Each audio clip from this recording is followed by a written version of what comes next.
하나님 말씀 봅니다. 하나님 말씀 로마서 8장 18절에서 23절까지 보겠습니다. 로마서 8장 18절에서 23절까지 같이 읽겠습니다.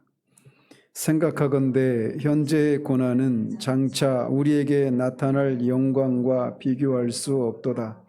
피조물이 고대하는 바는 하나님의 아들들이 나타나는 것이니 피조물이 허무한데 굴복하는 것은 자기 뜻이 아니요 오직 굴복하게 하시는 이로 말미암음이라. 그 바라는 것은 피조물도 썩어짐의 종노릇한 데서 해방되어 하나님의 자녀들의 영광의 자유에 이르는 것이니라. 피조물이 다 이제까지 함께 탄식하며 함께 고통을 겪고 있는 것을 우리가 아느니라. 그뿐 아니라 또한 우리 곧 성령의 처음 익은 열매를 받은 우리까지도 속으로 탄식하여 양자될 것 곧 우리 몸의 속량을 기다리느니라. 아멘. 우리는 계속해서 이 본문들을 통해서 이 땅을 지나는 모든 그리스도인들에게 필연적으로 따라하게 되는 고난과 환난의 문제를 어떻게 바라봐야 되고 그것을 어떻게 넉넉히 이길 수 있는지에 대해서 살펴보고 있습니다. 이 고난을 우리가 넉넉히 이기는 이 문제는 그냥 우리가 그리스도인이 되면 자동적으로 해결되는 문제가 아닙니다. 사도가 여기서 생각하건대 라고 말하고 있듯이 현재 고난을 장차 임하게 될 영광에 비교하는 것, 이것을 통해서 현재 고난을 넉넉히 이길 수 있게 된다라고 말씀을 드렸습니다. 그러면서 우리에게 장차 임하게 될 이 영광은 피조물들조차도 목을 길게 빼고 기다리는 것이라고 하는 것에 대해서 지난주에 말씀을 드렸습니다. 자, 그렇다면 이렇게 피조물도 목을 빼고 기다리는 장차 우리에게 임할 영광이 무엇일까요? 19절에서는 그것을 이렇게 표현합니다. 하나님의 아들들이 나타나는 것, 이렇게 말을 하고 있습니다. 그런데 우리가 언뜻 생각하면 이런 질문을 할 수 있습니다. 즉, 우리는 지금 여기 이 땅에서 이미 하나님의 아들들이지 않습니까? 그런데 왜 피조물이 이미 우리가 하나님의 아들들이 존재하고 있는데 왜 하나님의 아들들이 나타날 것을 기다리고 있다, 이렇게 말을 할까요? 그것은 우리가 이미 이 땅에서 하나님의 아들들이지만 앞에서 살펴왔듯이 예수 그리스도를 믿는 자들은 모두 다 하나님의 자녀들이요 하나님의 아들들입니다. 그렇지만 우리는 아직 피조물이 고대하는 것처럼은 아직 그렇게 나타나지 않은 그런 상태 가운데 있다라는 것입니다. 이것은 마치 우리 주님이 이 세상에 계실 때와 비교될 수 있는 그런 것이라고 할 수 있습니다. 주님이 이 땅에 계실 때도 주님은 영원하신 하나님의 아들이셨습니다. 그러나 이 땅에 계시는 동안에는 그 영광이 명백하게 나타나지는 않았습니다. 물론 간간히 그 영광이 나타나기도 했지만 그것이 모든 사람들이 명백하게 알 수 있도록은 그렇게 나타나지 않았기 때문에 사람들이 그를 보되 한 사람의 몫으로만 그렇게 보았던 겁니다. 그래서 심지어 주님의 그 형제들조차도 주님을 믿지 않았다라고 요한복음 7장에서 말하고 있지 않습니까? 그것은 그분의 영광이, 하나님의 아들로서의 그 본유적인 영광이 감추어지고 가려져 있었기 때문에 그랬습니다. 그러나 장차 그것이 나타나게 될 날이 이제 오게 될 것입니다. 그럼에도 불구하고 우리 주님에 관해서 볼 수 있는 눈을 가진 사람들은 주님이 이 세상에 계실 때조차도 요한복음 1장 14절에서 우리가 그 영광을 보니 아버지의 독생자의 영광이요 은혜와 진리가 충만하더라 라고 그렇게 고백했던 그런 사람들도 더러 있었습니다. 그리고 요한과 베드로와 야고보도 소위 변화산상에서 이 영광의 일단을 목격한 바가 있죠. 그들은 거기에서 말하자면 잠깐 동안 그 베일이, 주님을 감추고 있었던 그 베일이 벗겨지고 하나님의 아들로서의 그 영광이 드러나는 장면을 목격한 바가 있습니다. 그러나 육신을 입고 이 땅에 주님께서 계실 때 일반적으로 말하자면 주님의 그 하나님의 아들로서의 영광은 베일에 가려져 있었다. 이렇게 말씀드릴 수 있어요. 주님은 죄 있는 육신의 모양을 가지고 오셨기 때문에 그렇습니다. 주님의 그 하나님의 아들로서의 영광은 공공연하게 모든 세상이 인정할 수 있는 그런 방식으로는 나타나지 않았어요. 그러나 그가 다시 오시면 그 영광이 온 천하의 모든 사람들에게 보이게 될 것입니다. 그런 것처럼 이 땅을 지나는 우리에게도 이것이 해당이 된다라는 겁니다. 예수 그리스도를 믿는 우리는 이미 여기 이 땅에서 하나님의 아들들입니다. 그러나 피조물이 고대하는 것과 같은 그런 영광을 얻은 하나님의 아들들로서는 아직 나타나지 않았습니다. 그래서 피조물들은 하나님의 아들들이 모든 베일을 벗고 그 영광을 드러내고 나타날 것을 기다리고 있다라고 말하고 있는 겁니다. 피조물들조차도 우리가 반드시 그렇게 나타날 것을 기다리고 있다라고 말하고 있는 거예요. 의인법을 통해서. 이것은 당시 이 편지를 받고 있는 이 1차 독자들, 그리고 우리도 마찬가지죠.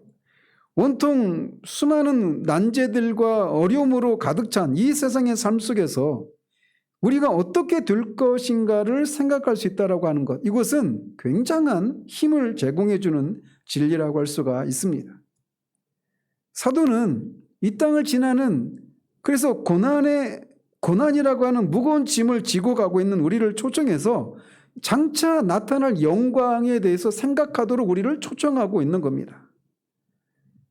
그리고 이것은 성경의 다른 많은 곳에서 발견되는 그런 주제라고 할 수가 있단 말이죠.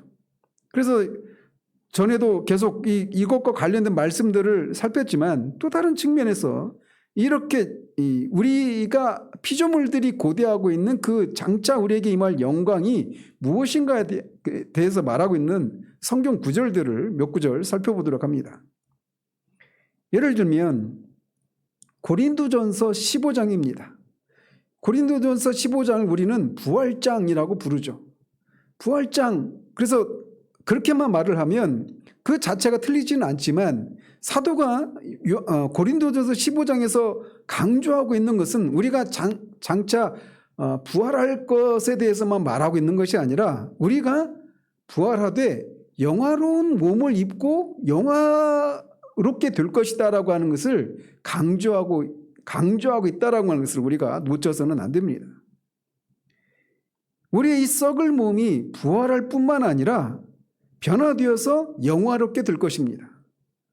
그래서 20대의 그 건강한 청년의 몸으로 부활하는 이런 정도가 아니라 썩을 몸이 썩지 않을 몸으로, 약한 몸이 강한 몸으로, 육신에 속한 몸이 신령한 몸으로, 영적인 몸으로 영화롭게 된 그런 몸을 입고 영화롭게 될 것이라고 말을 하고 있단 말이죠. 그래서 49절에 우리가 흙에 속한 자의 형상을 입은 것 같이 또한 하늘에 속한 자의 형상을 입으리라 라고 말하고 53절에서도 이 썩을 것이 반드시 썩지 아니할 것을 입겠고 이 죽을 것이 죽지 아니함을 입으리로다 라고 말을 하고 있습니다. 또 고린도 후서 3장 18절에서는 우리가 다 수건을 벗은 얼굴로 거울을 보는 것 같이 주의 영광을 보매 그와 같은 형상으로 변화하여 영광에서 영광에 이르니 곧 주의 영으로 말미암음이니라 라고 말을 합니다. 우리는 바로 이 상태로 가기 위해서 우리가 준비되어져 가고 있는 것입니다. 또 고린도서 5장 1절에서도 똑같은 진리를 말해주고 있습니다. 만일 땅에 있는 우리의 장막집이 무너지면 하나님께서 지으신 집 곧 손으로 지은 것이 아니요 하늘에 있는 영원한 집이 우리에게 있는 줄 아느니라 라고 말합니다. 그 손으로 지은 집, 땅에 있는 우리의 장막집, 이건 우리 몸을 말하는 겁니다. 그래서 사도 바울은 장막에 불과한 우리의 이 흙으로 지어진 이 몸이 죽어서 분해되면 우리는 손으로 짓지 아니한 하늘에 있는 영원한 집을 가지게 될 것이다 라고 말을 하고 있어요. 그래서 그런 소망을 가진 사도가 이렇게 얘기를 합니다. 참으로 우리가 여기 있어 탄식하며 하늘로부터 오는 우리 처소로 덧입기를 간절히 사모하느라 이렇게 입음은 우리가 벗은 자들로 발견되지 않으려 함이라 라고 말합니다. 이것을 통해서 기독교가 무엇을 말하는가가 이 구절을 통해서 우리가 핵심적인 진리를 발견할 수 있어요. 즉 그리스도인은 플라톤이나 힌두교에서 소망하듯이 단순히 영혼의 감옥인 몸 밖으로 빠져나고 싶어하는 사람들이 아니라는 것입니다. 그리스도인은 죽어서 몸을 벗음으로 자기의 모든 고통에서 벗어나고 싶어하는 사람 정도가 아니라는 거예요. 우리가 짐진 것까지 탄식하는 것은 벗고자 함이 아니오 라고 말합니다. 단순히 그냥 영혼의 감옥이라고 말하는 이 몸을 벗어나는 것이 우리의 궁극적인 소망이 아니라는 겁니다. 그것만이 아니라 오히려 덧입고자 합니다 라고 말하고 있는 거예요. 우리가 종종 그런 생각하잖아요. 우리의 육신이 힘들고 이 죄를 짓는 그런 몸을 이 상태를 벗어나는 것 여기에 초점을 두고 정말 이 부활에 대한 소망을 거기에서만 그치는 경우들이 있지 않습니까? 그러나 기독교는 더 적극적인 거예요. 덧입기를 벗는 것만이 아니라 덧입기를 소망하는 것이다 라는 것입니다. 죽을 것이 생명의 삼킴바 되게 하려 함이라 라고 말하고 있습니다. 그래서 그리스도인은 하늘에 있는 장막집으로 옷 입기를 원하는 사람입니다. 그래서 이것을 우리가 반드시 우리에게 주어질 것인데 이것에 대한 보증으로 우리에게 성령을 주셨다라고 말하고 있는 거예요. 또 빌립보서 3장 20절 21절에서는 이렇게 말을 합니다. 그러나 우리의 시민권은 하늘에 있는지라 거기로부터 구원하는 자 곧 주 예수 그리스도를 기다리노니 그는 만물을 자기에게 복종하게 하실 수 있는 자의 역사로 우리의 낮은 몸을 자기 영광의 몸의 형체와 같이 변하게 하시리라 라고 말하고 있어요. 똑같은 것을 말하죠. 우리의 낮은 몸에서 벗어나는 것이 아니라 우리 낮은 몸을 주님의 그 몸과 같이 주님의 그 영광의 몸과 같이 우리가 변화되게 하실 것이다 라고 말하고 있는 거예요. 지금 우리가 입고 있는 이 몸은 썩을 몸이고 죄가 아직도 거하는 몸이요 낮은 몸이고 부패해지고 있는 몸입니다. 그리고 이 몸은 타락의 결과로 입게 된 몸입니다. 그러나 우리가 주님의 이 영광을 보게 될 때 우리의 몸이 완전히 달라지게 될 것이다 라고 말하고 있어요. 그래서 주님의 그 영광의 몸과 같이 우리의 몸이 그렇게 변화될 것이다 라고 말을 하고 있습니다. 그리고 이 영광의 몸은 사도가 다메섹 도상에서 보았던 그 몸을 가리키기도 하죠. 우리가 이 주제에 대해서 아무리 많이 다루고 강조한다 해도 지나치지 않습니다. 사실 기독교에서 이게 빠져버리면 더 이상 성경의 기독교와는 거리가 아무런 관계가 없는 그런 도덕 종교에 불과한 것이 되고 마는 겁니다. 기독교는 도덕이나 윤리에 머무르는 그런 종교가 아니에요. 그리스도인들이 이 위대한 진리에 대해서 모르기 때문에 오늘날 기독교가 이렇게 세속화되고 부패하게 된 것이라고 말할 수가 있습니다. 장차 임하게 될 영광이 현재 우리의 삶에 영향력을 전혀 끼치고 있지 못하다라고 현실이 오늘날 우리의 교회 모습이 온통 이 땅에서 어떻게 하면 내가 좀 더 편하고 안락하고 고생하지 않는 삶을 살 수 있을까? 온통 거기에 초점을 맞추고 있는, 심지어 여기서 거룩함을 추구하는 사람들도 찾기가 쉽지 않은 시대이긴 하지만 거룩함을 이루고자 하는 그런 사람들의 소망마저도 이 장차 우리가 임하게 될 이 영광스러운 몸을 우리가 입게 될 것에 잇대어서 그런 거룩함을 추구하는 것이 아닌 이런 모습이 우리 가운데 만연해 있다는 겁니다. 그렇지만 우리가 장차 이렇게 이 영광스러운 몸을 입게 될 것이라고 하는 것을 영광스러운 몸을 입게 될 것이라고 하는 이 진리는 성경이 강조하고 있는 교훈입니다.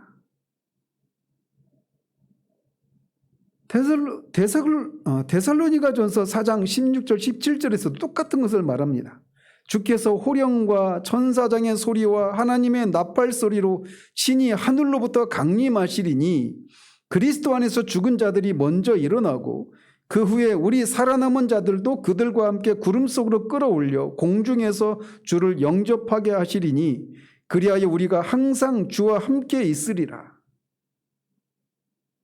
그러니까 계속해서 서신서들을 계속 복음서도 마찬가지고 서신서를 읽어보시면 항상 이 주제, 이것을 소망하기 때문에 현재의 고난을 넉넉히 이기는 이런 것에 대해서 굉장히 많이 강조하고 있단 말이에요. 요한일서 3장 1절에도 보면 보라 아버지께서 어떠한 사랑을 우리에게 베푸사 하나님의 자녀라 일컬음을 받게 하셨는가 우리가 그러하도다. 그러므로 세상이 우리를 알지 못함은 그를 알지 못함이라 라고 말합니다. 사도는 우리가 하나님의 사랑을 받은 하나님의 자녀인데도 세상이 우리를 알지 못한다라고 말하고 있어요. 즉 이 얘기는 뭐냐? 세상이 우리를 알아주지 못하고 또 우리를 이런 소망을 갖고 있는 우리를 어리석은 사람이라고 조롱한다고 할지라도 걱정하거나 염려하지 말라고 말하고 있는 셈입니다.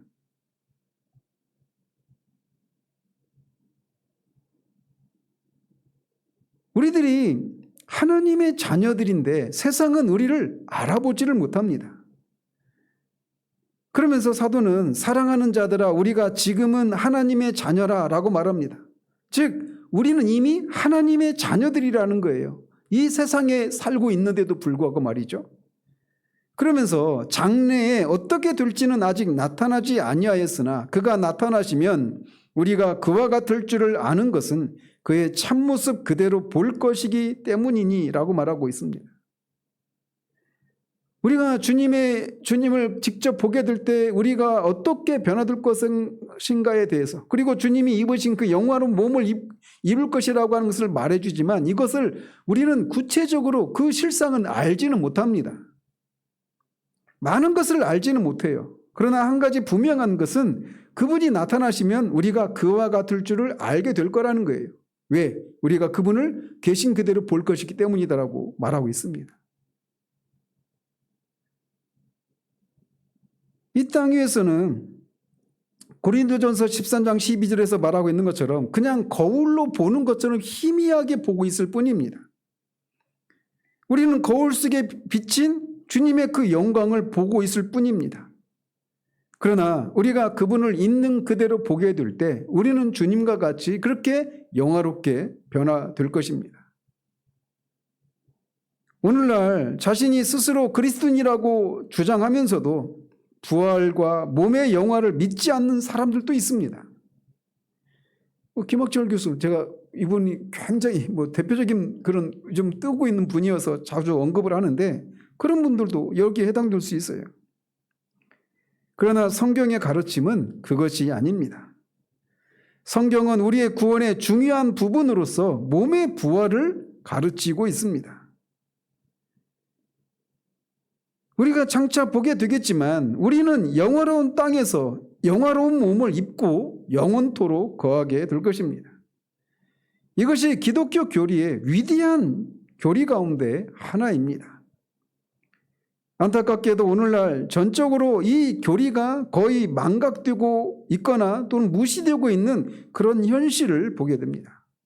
그래서 온통 우리 교회의 관심이 그리스도인이라고 하는 사람들의 관심이 온통 이 땅에만 그렇게 초점을 맞추고 있는 듯한 그런 것을 그런 생각을 떨칠 수가 없어요. 그래서 어떻게 그렇게 말할 수 있느냐? 교회가 거의 대부분의 시간을 이 땅에서의 삶을 개선시키려고 하는 노력을 위해서 소비하고 있는 것을 통해서도 우리가 볼 수가 있어요. 안타깝게도 교회는 장차 올 몸의 영화에 관한 이 성경적인 가르침에 대해서 정말 많이 언급하고 있음에도 불구하고 이것이 이론적으로는 교리적으로는 머리로는 인정을 하면서도 실천적인 측면에서는 이것이 중요한 교리가 되지 못하고 있는 그런 현실을 우리가 본단 말이죠. 사도는 앞에서도 인용해 드린 것처럼 신자들이 이런 영광스러운 몸의 상태로 들어가는 두 가지 길이 있다라고 말을 합니다. 하나는 우리가 죽은 다음에 부활하신 주님과 함께 부활할 때 이렇게 영화로운 몸을 입게 될 것이다 라고 하는 것과 또 하나는 주님이 오실 때 살아있는 상태 가운데서 우리가 그렇게 영화롭게 될 수도 있는 이 두 가지 길이 있다라고 말을 하고 있어요. 그러나 어느 것이든 문제는 아닙니다. 하나님의 자녀들 모두에게 이것은 확실히 일어나게 되어 있습니다. 현재의 몸이 아니라 영원한 몸을 입게 될 것입니다. 우리의 몸들은 절대적으로 완전하고 부활하신 주님의 몸과 같이 영화로운 몸이 될 것이고 신령하게 완전한 몸이 될 것입니다. 우리는 모든 면에서 완벽해질 거예요. 에베소서 5장 25절에서 27절까지에서는 남편들을 향해서 하는 권면이 있는데 그 권면을 통해서 장차 교회가 또 교회를 구성하고 있는 우리 신자들이 어떻게 될 것인가를 이렇게 묘사하고 있습니다. 남편들아 아내 사랑하기를 그리스도께서 교회를 사랑하시고 그 교회를 위하여 자신을 주심같이 하라. 이는 곧 물로 씻어 말씀으로 깨끗하게 하사 거룩하게 하시고 자기 앞에 영광스러운 교회로 세우사 티나 주름 잡힌 것이나 이런 것들이 없이 거룩하고 흠이 없게 하려 하심이라. 교회의 지체들인 저와 여러분이 하나님의 자녀들인 우리가 어떤 사람이 될 것인가 이렇게 말하고 있는 거예요. 거룩하고 흠이 없게 되는 티나 주름 잡힌 것이나 거룩하고 그런 것이 없이 거룩하고 흠이 없는 그런 사람들이 될 것이다라고 말을 하고 있는 겁니다. 골로새서 1장 28절에서 이렇게 말을 합니다. 우리가 그를 전파하여 각 사람을 권하고 모든 지혜로 각 사람을 가르침은 각 사람을 그리스도 안에서 완전한 자로 세우려 함이니 라고 말합니다. 그러니까 구원의 궁극적인 목적은 우리가 그리스도처럼 완전한 그런 존재가 되는 것, 이것을 위해서 이렇게 모든 각종 지혜로 사람들을 가르친다라고 말을 하고 있어요. 요한계시록 7장 13절 이하에서 이렇게 말을 합니다. 그런 상태에 대해서 장로 중 하나가 응답하여 나에게 이르되 이 흰옷 입은 자들이 누구며 또 어디서 왔느냐? 내가 말하기를 내 주여 당신이 아시나이다 하니 그가 나에게 이르되 이는 큰 환난에서 나오는 자들인데 어린 양의 피에 그 옷을 씻어 희게 하였느니라. 그러므로 그들이 하나님의 보좌 앞에 있고 또 그의 성전에서 밤낮 하나님을 섬기매 보좌에 앉으신 이가 그들 위에 장막을 치시리니 그들이 다시는 줄이지도 아니하며 목마르지도 아니하고 해나 아무 뜨거운 기운에 상하지도 아니하리니 이는 보좌 가운데 계신 어린 양이 그들의 목자가 되사 생명수 샘으로 인도하시고 하나님께서 그들의 눈에서 모든 눈물을 씻어주실 것임이라 라고 말하고 있습니다. 이렇게 영원하게 될 상태에서 우리가 더 이상 슬픔이나 애통하는 것이나 곡하는 것이나 또는 죄를 짓는 이런 것이 없게 될 것이라고 말하고 있는 거예요. 이게 그리스도인들에게 약속된 것이라고 말하고 있는 겁니다. 단순히 이 땅에서 주님이 우리를 지키시고 보호하셔서 우리가 어떤 어려움도 없고 그냥 그렇게 살 것, 이 땅에서 우리가 어떻게 영광스럽고 승리를 누리는 그런 삶을 살 것인가에만 초점을 두고 있는 것이 아니라 궁극적인 구원의 목적은 바로 이 지점을 향해 가고 있다는 것입니다. 요한계시록 21장 2절 4절에서는 또 이렇게 묘사를 합니다. 또 내가 보매 거룩한 성 새 예루살렘이 하나님께로부터 하늘에서 내려오니 그 준비한 것이 신부가 남편을 위하여 단장한 것 같더라. 내가 들으니 보좌에서 큰 음성이 나서 이르되 보라 하나님의 장막이 사람들과 함께 있으매 하나님이 그들과 함께 계시리니 그들은 하나님의 백성이 되고 하나님은 친히 그들과 함께 계셔서 모든 눈물을 그 눈에서 닦아주시니 다시는 사망이 없고 애통하는 것이나 곡하는 것이나 아픈 것이 다시 있지 아니하리니 처음 것들이 다 지나갔음이로라 라고 말합니다. 우리는 이것을 능가하는 그 어떤 것도 우리는 상상할 수가 없습니다. 다른 말로 말씀드려서 우리는 모든 방면에서 완전하고 철저하게 될 것이고 영적으로나 도덕적으로나 육체적으로 완벽하게 될 것이라고 말하고 있는 거예요. 그리고 그 상태에서 우리는 완전한 만족을 누리게 될 것입니다. 소구적인 측면에서는 모든 궁핍한 거, 울고 병든 것들, 이런 것들이 없을 뿐만 아니라 완전한 만족을 누리게 될 것이다 라고 말하고 있는 거예요. 이것이 바로 우리에게 주어질 운명입니다. 그리고 우리는 이것을, 이 장차 임하게 될 이 영광과 현재의 고난을 비교하는 일을 해야 하는 것이에요. 현재의 고난은 장차 우리에게 나타날 영광과 비교할 수 없도다라고 말할 수 있게 되는 것은 바로 이것이, 이렇게 장차 우리에게 임하게 될 이 영광을 이해할 때에만 이런 고백을 할 수 있다라는 것입니다. 자, 더 나아가서 그러면 우리는 무엇을 유업으로 받는다라고 말하고 있을까요? 사도 바울은 디모데후서 4장 8절에서 이제후로는 나를 위하여 의의 면류관이 예비되었으므로 주 곧 의로우신 재판장이 그날에 내게 주실 것이며 내게만 아니라 주의 나타나심을 사모하는 모든 자에게 두니라 라고 말하고 있습니다. 의의 면류관을 받게 될 것이다 라고 말하고 있어요. 거기에다가 우리는 의의 면류관뿐만 아니라 나라를 유업으로 받게 될 것입니다. 우리 주님은 마태복음 25장에서 양과 염소의 비유에서 이것을 가르쳐주고 있습니다. 그러면서 이 양의 무리에 속한 사람들을 향해서 주님이 이렇게 말씀하신다고 약속하고 있습니다.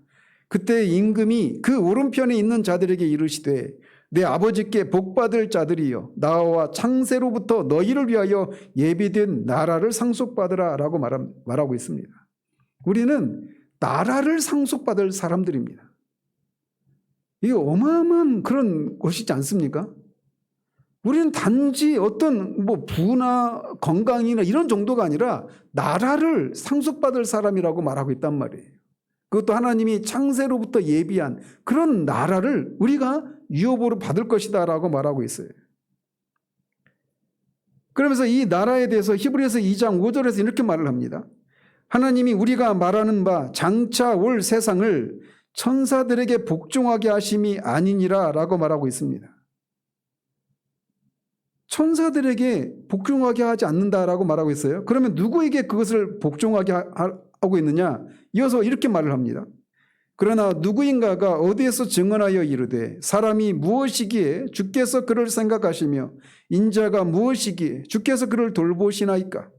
그를 잠시 동안 천사보다 못하게 하시며 영광과 존귀로 관을 씌우시며 만물을 그 발 아래에 복종하게 하셨느니라 하였으니 만물로 그에게 복종하게 하셨은즉 복종하지 않은 것이 하나도 없어야 하겠으나 지금 우리가 만물이 아직 그에게 복종하고 있는 것을 보지 못하고 오직 우리가 천사들보다 잠시 동안 못하게 하심을 입은 자 곧 죽음의 고난받으심으로 말미암아 영광과 존귀로 관을 쓰신 예수를 보니 라고 말하고 있습니다. 그래서 계속 뭘 말하고 있느냐?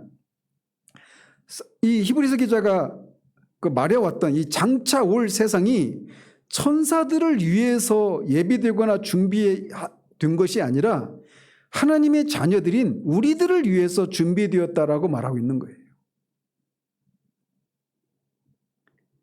그러면서 이 장차 올 세상에 대해서 베드로전서에서는 이렇게 말을 합니다. 찬송하리로다. 그의 많으신 긍휼대로 예수 그리스도를 죽은 자 가운데서 부활하게 하심으로 말미암아 우리를 거듭나게 하사 산소망이 있게 하신다라고 말하고 있습니다. 산소망이 뭐냐면 이어서 말하기를 썩지 않고 더럽지 않고 쇠하지 아니하는 유업을 있게 하시나니 곧 너희를 위하여 하늘에 간직하신 것이라. 너희는 말세에 나타내기로 예비하신 구원을 얻기 위하여 믿음으로 말미암아 하나님의 능력으로 보호하심을 받았느니라. 그러므로 너희가 이제 여러 가지 시험으로 말미암아 잠깐 근심하게 되지 않을 수 없으나 오히려 크게 기뻐하는도다 라고 말하고 있습니다. 이 사람들이 베드로의 편지를 받고 있는 성도들이 네로의 그 핍박을 앞두고 있는 성도들이었어요. 그 불시험을 앞두고 있는 사람들이었고 이미 그 시험이 시작되고 그 고난이 무엇인가를 알고 있어서 근심할 수밖에 없는 그런 상황 가운데 있었는데 이들이 크게 기뻐한다고 말하고 있어요. 왜냐? 이들에게 이런 쇠하지 아니할 산소망이 썩지 않고 더럽지 않고 쇠하지 아니하는 유업을 그들이 이을 사람으로 하나님이 능력으로 그들을 보호하고 계시니까. 그리고 너희들이 이것을 받을 것을 알기에 그 잠시 임한 그 시험을 인해서 잠시 동안은 근심하게 되었지만 오히려 크게 기뻐한다라고 말하고 있단 말이에요.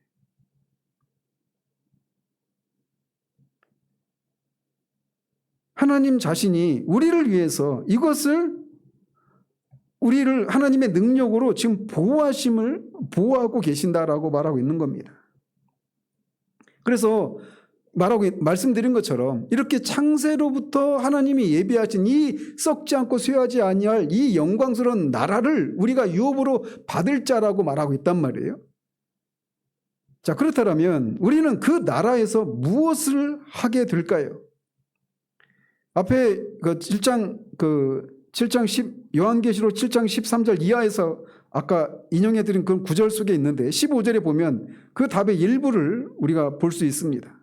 거기 보면 그러므로 그들이 하나님의 보좌 앞에 있고 또 그의 성전에서 밤낮 하나님을 섬기매 보좌에 앉으신 이가 그들 위에 장막을 치시리니 라고 말하고 있습니다. 그래서 우리는 이 영원한 이 나라를 이 유업으로 받은 상태 가운데서 뭘 하느냐면 하나님 보좌 앞에서 하나님을 영원토록 밤낮 섬기는 그런 상태 가운데 있을 것이라고 말하고 있습니다. 그러면서 고린도 6장 1절에서 3절까지에서는 그 나라에서 우리가 할 일을 이렇게 또 묘사합니다. 너희 중에 누가 다른 이와 더불어 다툼이 있는데 구태여 불의한 자들 앞에서 고발하고 성도 앞에서 하지 아니하느냐? 성도가 세상을 판단할 것을 너희가 알지 못하느냐? 세상도 너희에게 판단을 받겠거든 지극히 작은 일 판단하기를 감당하지 못하겠느냐? 우리가 천사를 판단할 것을 너희가 알지 못하느냐? 그러하거든 하물며 세상 일이랴. 그래서 이 구절을 통해서 성도가 어떤 지위에 있는 사람이라고 말을 하느냐면 세상을 판단하고 천사를 판단할 그런 위치에 있다라고 말하고 있습니다. 우리는 그리스도와 함께 세상과 하나님의 천사들을 다스릴 그런 위치에 있다라고 말하고 있는 거예요. 이게 이 고린도전서에 이 기록된 것을 잘 기억하십시오.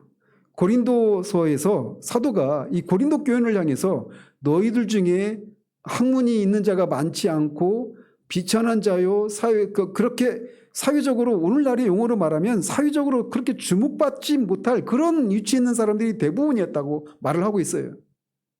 근데 그런 성도들을 향해서 사도가 세상은 너희들을 그렇게 알지 못하지만 너희들은 장차 그리스도와 함께 세상을 심판하고 천사를 심판할 그런 존재라고 말하고 있는 겁니다.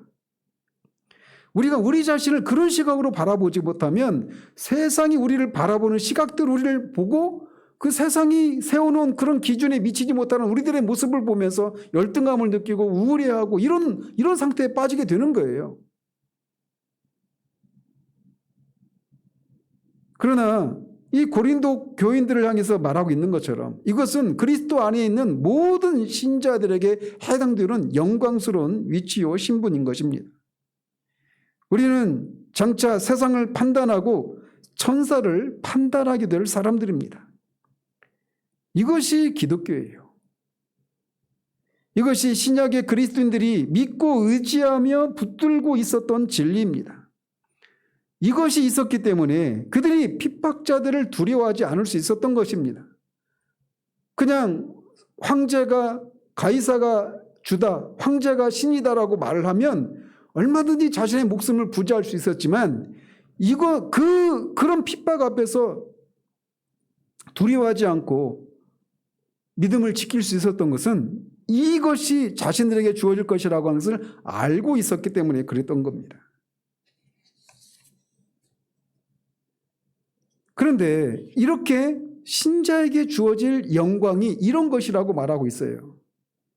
주님과 같이 변화될 것이라는 겁니다. 그리고 우리가 주님의 나라, 주님이 예비하신 그 나라를 유업으로 받고 세상을 심판하고 천사를 심판할 것이다. 이렇게 말하고 있어요. 그리고 그런 우리가 모든 면에서 영적으로도 정신적으로도 육체적으로도 완벽하고 완전하게 될 것이라고 말하고 있단 말이에요. 그런데 놀라운 것은 모든 피조물도 역시 그것에 동참하기를 기다리고 있다라고 말하고 있다는 겁니다.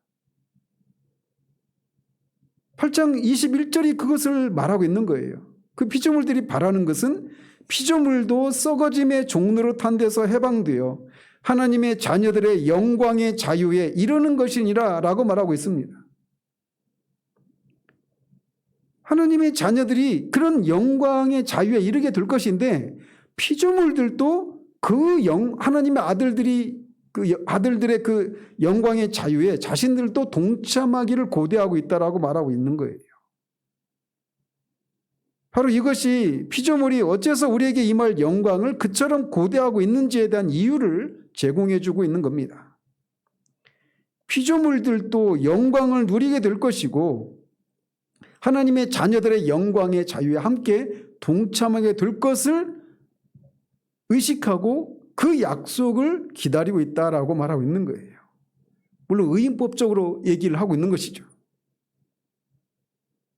그것은 피조물이 결국은 앞에서 말한 것처럼 썩어짐의 종로로 타는 데서 자유하게 될 것이라고 하는 것을 의미하는 겁니다.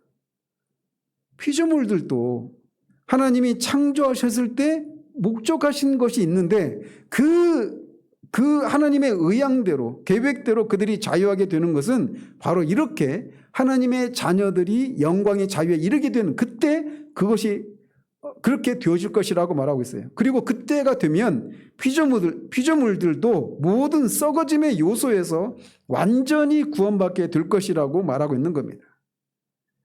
그래서 성경은 단순히 예수 그리스도를 믿어서 우리가 죄 사함을 받고 영원히 천국에서 행복한 삶을 산다 이런 정도의 개념이 아니라 물론 그것도 있지만 온 우주가 그렇게 그리스도 안에서 모든 피조물들이 그리고 구원받은 자들이 하나님이 계획하신 그 목적대로 살게 되는 지점을 향해서 우리가 가고 있다는 사실을 기억해야 됩니다. 그러나 현재 우리는 피조물이 허무한 데 굴복하고 있는 것을 봅니다. 또 그 피조물에 일종의 허무함이 있다라고 하는 것을 우리가 압니다. 그 안에는 썩어짐과 부패 요소가 있어요. 그러나 이 하나님의 아들들의 영광이 나타나는 그날에 피조물들이 모든 것으로부터 자유하게 될 것입니다. 더 이상 굶주리지 않을 것이고 어떤 부조와 불협화음도 없게 될 것이고 요즘과 같이 폭염이나 홍수나 이런 것도 없게 될 것입니다. 질병이나 가뭄이나 비정상적인 어떤 성장 이런 것은 있을 수가 없습니다. 그러나 오늘날 지금 우리가 목도하고 있는 자연은 온통 이런 것들로 가득하죠. 어제도 아버지한테 전화해가지고 물어봤어요. 아버지가 지금까지 이렇게 뜨거운 여름 겪어보셨냐고. 아버지가 95세신데 한 번도 없었대요. 뉴스 보니까 117년 만에 더위래요. 이런 것이 이게 우리가 지금 보고 있는 자연이란 말이에요. 근데 하나님의 아들들의 영광이 나타날 때가 되면 이 모습마저도 완전하게 달라지게 될 것이다 라는 겁니다. 그래서 이것을 다르게 표현하면 낙원이 다시 건설되게 될 것이다 라고도 말을 할 수가 있습니다. 성경은 우리가 낙원을 잃어버렸다라고 말을 하고 있습니다. 그러나 낙원을 우리가 다시 얻게 될 것이라고 말하고 있어요. 그래서 신낙원 이어서 복낙원이라고 말하지 않습니까? 그리고 이것이 구원의 위대한 일부입니다. 그리고 전체 피조물이 다 여기에 포함될 것이라고 말하고 있어요.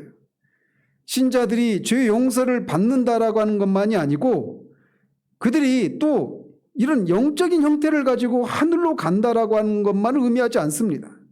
그것이 아니라 낙원이 실제 이 땅에 존재했었던 낙원이 다시 되찾아지게 된다라고 말하고 있는 겁니다. 우리가 알다시피 사람이 처음 창조되었을 때 사람은 낙원에 놓여져 있었습니다. 그러나 그들의 죄로 인해서 타락으로 인해서 그들은 낙원에서 추방되었습니다. 그들이 낙원으로 돌아가려고 하는 시도를 했다라고 하는 것이 없었지만 그 낙원 주변에 두루 도는 화형검과 그룹들을 두고 낙원에 들어오지 못하도록 했다라고 하는 것을 통해서도 알 수 있듯이, 유추할 수 있듯이, 그들은 낙원으로 들어갈 수 있는 그런 어떤 꿈을, 소망을 가지고 있지 않았겠습니까? 그때 영광스러움을 알았었으니까 말이죠. 그러나 그들은 그렇게 할 수 없었습니다. 그러나 하나님의 자녀들인 사람들을 위해서 그 낙원이 되찾아지게 될 것입니다. 그리고 장차 오게 될 이 다시 찾아 얻어진 이 낙원에 대해서 구약의 선지자들이 여러 곳에서 예언하고 있어요. 대표적인 성경이 있다면 이사야서입니다. 이사야서 11장 6절 9절에서 이렇게 묘사합니다. 그 낙원의 상태에 대해서. 그때 이리가 어린 양과 함께 살며 표범이 어린 염소와 함께 누우며 송아지와 어린 사자와 살진 짐승이 함께 있어 어린 아이에게 끌리며 암소와 곰이 함께 먹으며 그것들의 새끼가 함께 엎드리며 사자가 소처럼 풀을 먹을 것이며 젖 먹는 아이가 독사의 구멍에서 장난하며 젖된 어린 아이가 독사의 굴에 손을 넣을 것이라. 내 거룩한 산 모든 곳에서 해됨도 없고 상함도 없을 것이니 이는 물이 바다를 덮음같이 여호와를 아는 지식이 세상에 충만할 것임이니라. 지금 우리가 알다시피 지금의 세상에서는 꿈도 꿀 수 없는 그런 모습이죠. 그러나 그때는 그렇게 된다고 말하고 있어요. 젖 먹는 아이가 독사의 구멍에서 장난하고 젖된 어린 아이가 독사의 굴에 손을 넣을 것이라. 모든 피조물이 썩어짐의 종로로 돼서 벗어나게 될 그 상태를 이사야 선지자가 이렇게 예언을 하고 있는 것입니다. 또 35장에서도 같은 사상이 나타나요. 광야와 메마른 땅이 기뻐하며 사막이 백합화 같이 피어 즐거워하며 무성하게 피어 기쁜 노래로 즐거워하며 레바논의 영광과 갈멜과 사론의 아름다움을 얻을 것이라.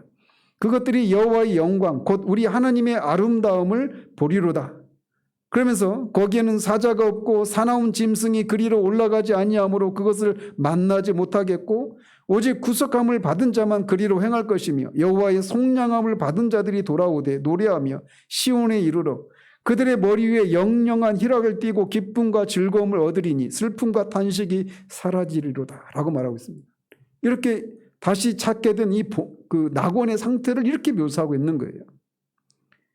55장 13절에서도 똑같은 걸 얘기합니다. 잣나무는 가시나무를 대신하여 나며 화석류는 찔레를 대신하여 날 것이라.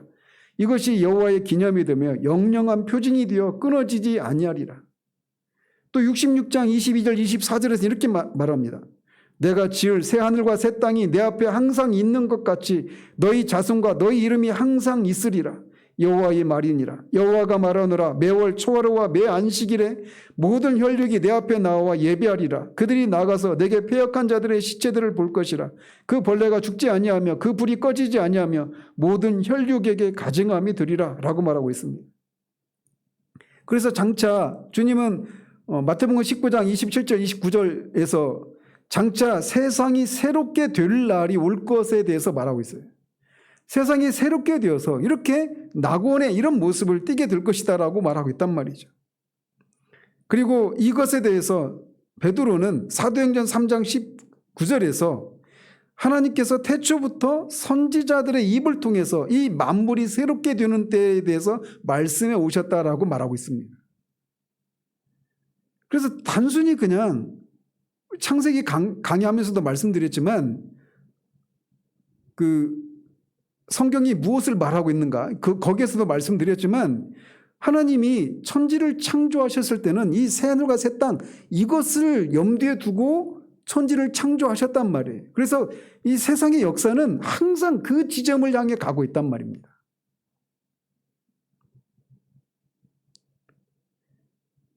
모든 선지자들이 그것에 관해서 말해 왔다라고 사도 베드로는 사도행전 3장 19절에서 말을 하고 있어요.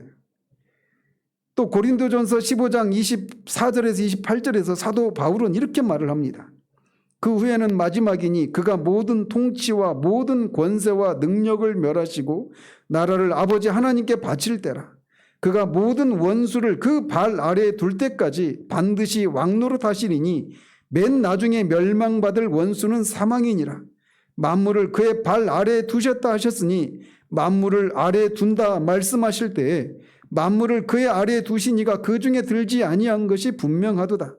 만물을 그에게 복종하게 하실 때에는 아들 자신도 그때 만물을 자기에게 복종하게 하신 이에게 복종하게 되리니 이는 하나님이 만유의 주로서 만유 안에 계시려 하심이라. 그래서 이 역사의 끝에 성자께서 자기에게 주어진 이 완전한 나라를 하나님 아버지께 바치는 것으로 이 세상 역사가 끝나고 새하늘과 새 땅, 새로운 만물이 새롭게 되는 그때가 임한다라고 말하고 있어요.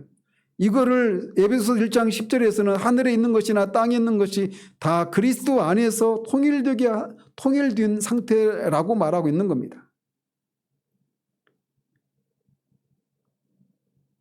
다시 히브리서 12장 26절 28절까지 보면 이렇게 말을 하고 있어요. 그때에는 그 소리가 땅을 진동하였거니와 이제는 약속하여 이르시되 내가 또 한 번 땅만 아니라 하늘도 진동하리라 하셨느니라. 이 또 한 번이라 하심은 진동하지 아니하는 것을 영존하게 하기 위하여 진동할 것들 곧 만드신 것들이 변동될 것을 나타내심이라. 그러므로 우리가 흔들리지 않는 나라를 받았은즉 은혜를 받자. 이로 말미암아 경건함과 두려움으로 하나님을 기쁘게 섬길지니라고 말하고 있습니다. 이전에는 하나님이 땅을 진동하셨잖아요. 노아의 그 홍수를 통해서. 근데 나중에는 하늘마저도 진동하게 된다라는 겁니다. 그리고 왜 하늘과 땅을 진동하게 하시느냐? 그것을 통해서 모든 만물이 더 이상 진동하지 않을 그런 나라가 되도록 하기 위해서 그런 일을 하실 것이다. 그리고 그 나라를 우리가 유업으로 받을 것이다 라고 말하고 있는 거예요.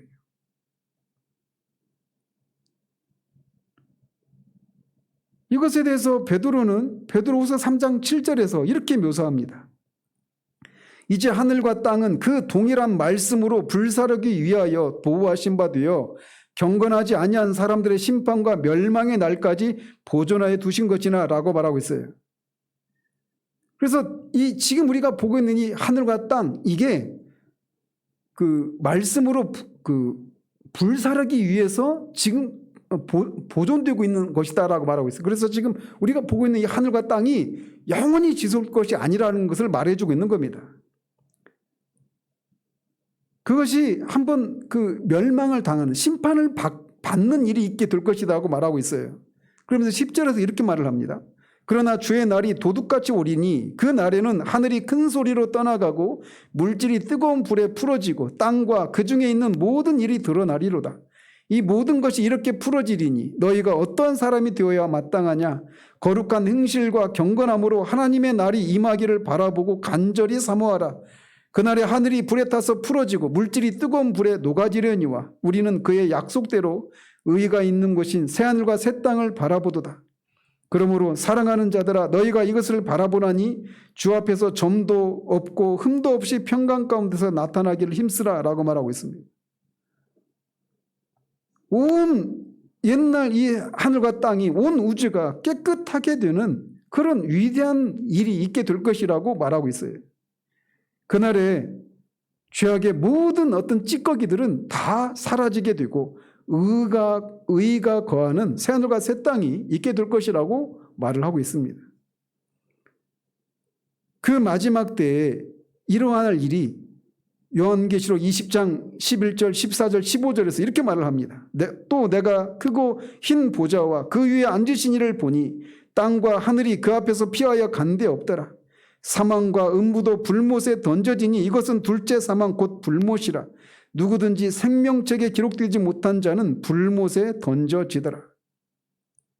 사망과 음부마저도 불못에 던져지게 되고 오직 의가 거하는 새하늘과 새 땅만이 존재하게 될 것이라고 말하고 있어요. 우리는 이것을 바라보고 이것을 위해서 구원을 받은 것입니다. 우리가 예수를 보니 우리는 예수 그리스도와 같아지게 될 것이라고 성경은 말하고 있습니다. 그렇게 되어서 우리가 영화롭게 되고 우리는 그야말로 만물의 영장이 될 것입니다. 이것이 우리 앞에 제시된 신자들에게 제시된 위대한 약속이에요. 우리가 현재의 고난은 장차 우리에게 나타날 영광과 비교할 수 없도다라고 하는 이런 고백을 이끌어낼 수 있는 것은 바로 이렇게 우리에게 장차 임하게 될 이런 영광을 우리가 바라보는 것을 통해서 가능하게 되는 것입니다. 그러므로 이 성경에서 말하고 있는 이런 장차 우리에게 임할 이 영광에 대한 이런 성경의 약속들을 여러분이 스스로 자주 읽어보시고 자주 묵상하시기를 바랍니다. 저번에도 말씀드렸지만 초대교회 성도들은 인사가 마라나타였어요. 주 예수의 오시옵소서. 이들이 그들의 인사였습니다. 오늘날 우리는 이 장차 우리에게 임할 이 영광에 대한 이런 주제들이 그렇게 많이 사람들에게 사모되어지는 그런 진리가 아닌 시대를 살고 있습니다. 그러나 우리는 모든 피조물들이 지난주에 말씀드린 것처럼 목을 길게 빼고 이렇게 하나님의 아들들이 나타나는 것을 기다리고 있는 이 영광을 우리가 알기를 더 힘을 써야 합니다. 피조물도 썩어짐의 종로로 탄 데서 해방되어 하나님의 자녀들의 영광의 자유에 이르는 것이니라. 우리가 지금 현재 이렇게 세속화되고 온통 이 땅에서의 이 문제들이 더 해결되고 여기서 우리가 온통 어떻게 하면 좀 더 안락하고 어려움이 없는 그런 삶을 살 수 있을까에만 초점을 맞추고 있는 것은 앞에서도 말씀드린 것처럼 바로 이 영광을 장차 임할 이 영광을 우리가 소망하지 못하고 있는 그런 것이 가장 큰 원인이라고 할 수가 있어요. 그러므로 우리는 이 영광을 바라보고 우리 앞에 살았던 모든 믿음의 챔피언이신 믿음의 주이신 우리 주님을 포함해서 모든 하나님의 사람들이 다 이렇게 이 땅에서는 다 우리와 똑같이 그렇게 우리 똑같은 성정을 가지고 그런 고난과 환난을 분깃으로 여기면서 그렇게 살았지만 그런 속에서 그런 고난과 환난을 인해서 낙심하고 불평 불만을 쏟아내고 이런 것이 아니라 넉넉히 이기며 살 수 있었던 이 원리를 우리의 삶 가운데 적용하는 것을 통해서 정말 우리가 지난주 그 오후 예배 본문이었던 것처럼 너희 안에는 소망의 이유가 무엇인지를 묻는 자들에게 마땅히 말할 것을 대답할 것을 온유함으로 준비하라고 말하지 않습니까? 그렇게 준비할 수 있는 이런 분명한 근거가 있음을 우리가 실제로 알고 그것을 살아내는 것을 통해서 온통 이 세상의 것들에만 마음을 뺏기고 모든 에너지를 거기에만 쏟고 있는 이 시대를 향해서 우리의 삶을 통해서 이런 것이 우리에게 있다라고 하는 것을 말해주고 증거할 수 있는 그런 삶을 살아가는 우리들 되기를 바랍니다. 이게 우리에게 주어질 영광이에요. 기도하겠습니다. 하나님 아버지, 우리가 계속해서 우리에게 장차 임하게 될 영광을 바라보는 것이 현재의 고난을 넉넉히 이길 수 있는 그런 힘이 된다라고 하는 것을 계속해서 살피고 있습니다. 피조물들마저도 이 하나님의 아들들이 나타날 것을 목을 빼고 그렇게 고대하고 기다리고 있다고 하는데 그 영광을 정작 그 영광을 누리게 될 우리들이 피조물들보다도 못한 채 온통 이 땅에서 우리가 어떻게 하면 예수를 믿어서 이런저런 삶의 문제들을 해결받고 안락하고 고통이 없는 삶을 살 수 있을까에만 우리의 마음을 쏟으며 살고 있는 이 현실을 인하여 주님 앞에 용서를 구합니다. 다시금 우리를 새롭게 해주셔서 믿음의 주이신 우리 주님을 포함해서 사도들과 수많은 하나님의 사람들이 이 땅에서 그렇게 현재의 고난을 넉넉히 이기며 살게 되었던 이 유일한 원동력인 이 원리인 장차 임할 이 영광을 우리가 자주 묵상하고 자주 생각하는 것을 통해서 고난을 넉넉히 이기며 살아가고 세상을 사랑하지 않는 구별된 삶을 살아가는 우리들 될 수 있도록 우리를 이끌어 주시기를 원합니다. 예수 그리스도 이름으로 기도합니다. 아멘.